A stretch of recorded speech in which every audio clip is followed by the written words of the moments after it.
What happens is pull this out, tighten it up just slightly, and you take a drag. There's really not much more to it.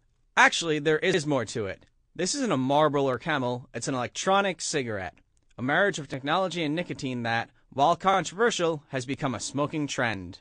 Jesse Gaddis is the co-founder of Bedford Slims, an electronic cigarette company launched in 2011. Electronic cigarettes are a portable vaporization device. Inside the cartridge is a filament wrapped in cotton that's been submerged in juice, and that's basically where your flavor is going to come from. You'll have an LED light here, you'll have basically a wire and a printed circuit board right around here, and then a battery at the end here.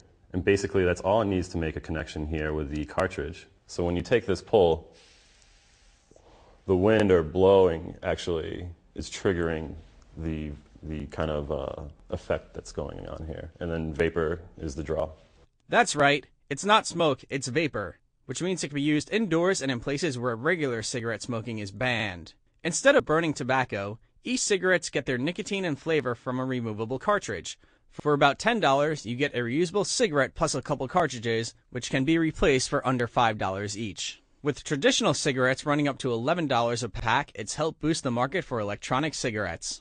As a former smoker, Gaddis was aware of e-cigarettes and saw a business opportunity after discovering that nobody in his New York City neighborhood was selling them. When I started, actually, I started on about a $5,000 investment, and throughout that course of the year, I raised about $15,000, and that was all we really needed to get to where we are now. We're seeing monthly five-figure growth, and we keep growing. I mean, each month is just a new surprise for us, so it's really nice. We went with very classic packaging and branding and something that we felt would really speak to someone who's looking to jump off the cigarettes and onto something a little healthier.